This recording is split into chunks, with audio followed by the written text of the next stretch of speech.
Ал енді құрметті студенттер, егер силабусты өздерің бақылап отырсаңдар, көріп тұрсыңдар, яғни біздің осы бірінші модульдегі бір үлкен күрделі тақырып ол мынау реферат конспекті, және өте маңызды тақырып реферат конспекті деуге болады.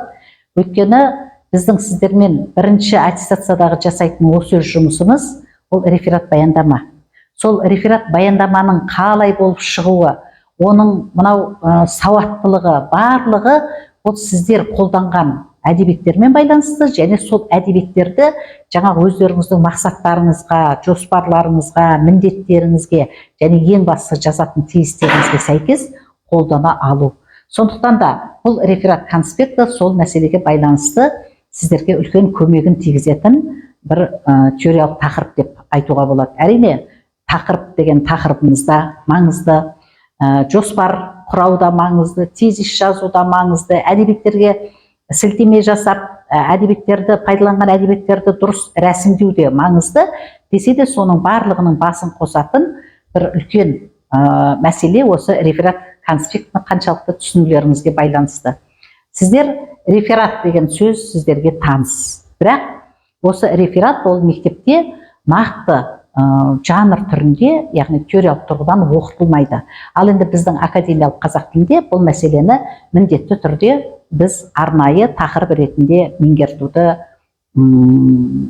меңгертуіміз керек деп ойлаймыз.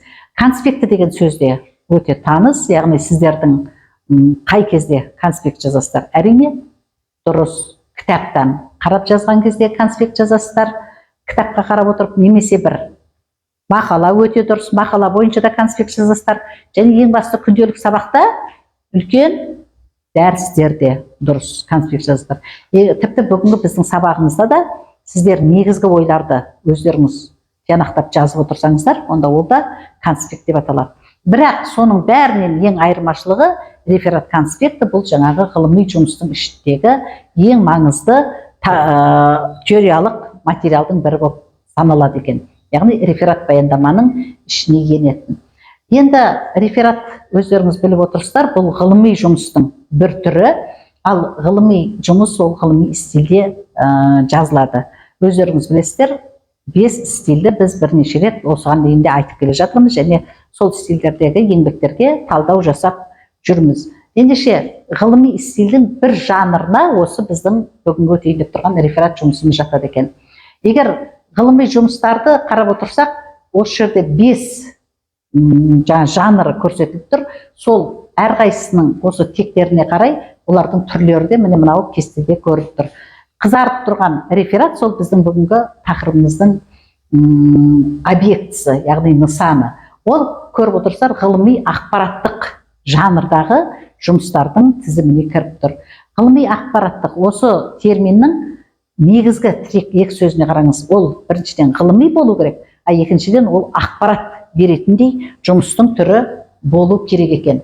Енді рефераттың түрлері өте көп. Соның ішінде біз өзіміздің осы академиялық қазақ тілі пәнінің мақсатына сәйкес 3 түрін негізге аламыз. Ол реферат конспекті бүгінгі өтетін, шолу реферат, яғни сол еңбекте қанша жаңағы әдебиеттерді пайдаланасыз, солардың бәріне негізгі бөлімнің басқы жағында сіздер шолу жасайсыздар. Мысалы, Қаныш Сәтбаев болса, Қаныш Сәтбаевтың сол сіз алып отырған тақырып ұлттық геологияны негізін қалаушы ғалым деп алсаңыз, мысалға, онда сіз сол Қанышты геолог ретінде қанша адам зерттеді, қандай еңбектерді зерттеді, соған шолу жасайсыз да, соның ішіндегі өзіңіздің мақсатыңызға сәйкес бірқатар еңбектерге шолу реферат түрінде түсінік бересіз.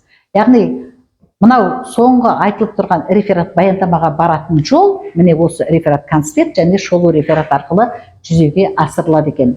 Мәселен, мынау түп нұсқадағы материалдарды таратып жазсақ, ол реферат конспекті болады, ал енді бірнеше еңбекке шолу жасап айтатын болсақ, онда ол шолу рефераты болады. Бұл жұмыстардың балалар қалай қолданылатыны, қалай жазылатыны, ол қазір біздің дәрісімізде айтылады. Сонымен реферат конспект дегеніміз не? Реферат конспекті дегеніміз түп нұсқадан көлемі шағын, бірақ мазмұны оған бара-бар дейді. Яғни ол, міне, егер мынау үлкен жаңағы мәтін болатын болса, осы мәтіннің қысқа түрі, яғни жинақталып жазылған түрі ол реферат конспект деген. Мынау мәтін. Сонда түп нұсқа дегеніміз мәтін. Сол мәтінге қарағанда көлемі шағын болады, бірақ осының ішіндегі мазмұн сақталады, яғни ақпарат түрінде сақталады деген сөз. Құрылымы тұрақты, өйткені реферат конспекті де тура осы мәтін секілді кіріспе бөлімнен, негізгі бөлімнен және қорытынды бөлімнен тұрады екен. Бірақ бұның негізгі мынау түп нұсқа мәтінге қараған кезде бұның өзіндік ерекшеліктері бар екен. Сондықтан да біз түп нұсқадан көлемі шағын, бірақ мазмұны соны сақтайтын, құрылымы тұрақты, яғни кіріспе, сипаттау бөлімі және қорытынды бөлімнен тұратын ғылыми стильде жазылған жұмыстың түрін реферат конспекті деп атайды екенбіз. Яғни сол берілген мақаланың ішіндегі дүниелерді біз қысқа нұсқа өзіміздің мақсатымызға сәйкес онда не айтылғанын баяндап айтсақ, міне сол реферат конспекті болып шығады екен. Реферат конспектінің балалар, біз қай кезде қандай тақырыпты өтсек те, сол тақырыптарға байланысты тілдік құралдарды және құрылымдарды, тілдік құрылымдарды, конструкцияларды, яғни үнемі бірге отырып талқылап және соны меңгеріп жүрміз. Сол сияқты бүгінде біз реферат конспектінің сол тілдік жағынан, яғни ғылыми стильде жазылатын жұмыстың тілдік стильдік құрылымы қандай болу керек деген нәрсені осы жерде көрсетеміз. Реферат конспекті жаңа сөзімізде айтып кеттік, кіріспе бөлімнен, сипаттау бөлімнен және қорытынды бөлімнен тұрады деп. Ендеше кіріспе бөлімде сол біз нысанаға алып отырған мақала туралы жалпы ақпарат беріледі екен. Өйткені бұл жұмыстың өзі ғылыми ақпараттық жанрдағы жұмыс дедік қой. Сондықтан да ақпарат беріледі. Қандай ақпарат? Ең алдымен бастапқы мәліметтер осы мақала туралы. Яғни мақала немесе еңбек деп тұр балалар. Мақала ол газетке, журналға шыққан материалдар болса мақала дейміз да, ал енді жеке кітаптарға да кейде шолу жасаймыз, кітаптарға да реферат конспект жасаймыз, ондай кезде оны еңбек деп айтамыз. Сондықтан мақала еңбек деп жазбаймыз. Біз жазғанда қай шығарманы алып отырмыз, қандай мәтін алып отырмыз, соған қарай мақала болса мақала деп жазамыз, кітап болса еңбек деп жазады екенбіз. Ендеше бірінші тірек сөз ол мақала осындай деп аталады. Мысалы, біз өткенде өтті өздеріңізбен айна туралы мәтінді, айнаның ғылымдағы орны деген. Сондықтан айна ғылым бастауы деп аталады. Енді ол мақала 2021 жылы ана тілі газетінде шықса, онда мақала 21 жылы ана тілі газетінің 58-ші санында жарияланған дейміз. Яғни әуелі оның аты, сосын қайда жарияланған туралы мағлұмат беріледі екен кіріспе бөлімде. Егер ол мақала емес, егер ол кітап болатын болса, онда біз жаңағы нөмірін айтпаймыз, онда да жылын айтамыз. Ол жерде біз баспаның атын айтамыз. Баспа деген бұл издательство, яғни кітаптың шыққан баспасы туралы мағлұмат береді екенбіз. Мақала болса, журналдың аты жөні, нөмір жазылады екен, кітап болса жылы мен шыққан баспасы жазылады екен. Енді осы мақалада, яғни біз нысанға алып отырған мақалада не туралы айтылады дегенді жалпы бірақ сөйлеммен айтады екенбіз. Жаңағы айна ғылым бастауы деген мақала болатын болса, онда айтамыз, бұл мақалада айнаның рөлі туралы айтылады, немесе айна жөнінде айтылады дейміз.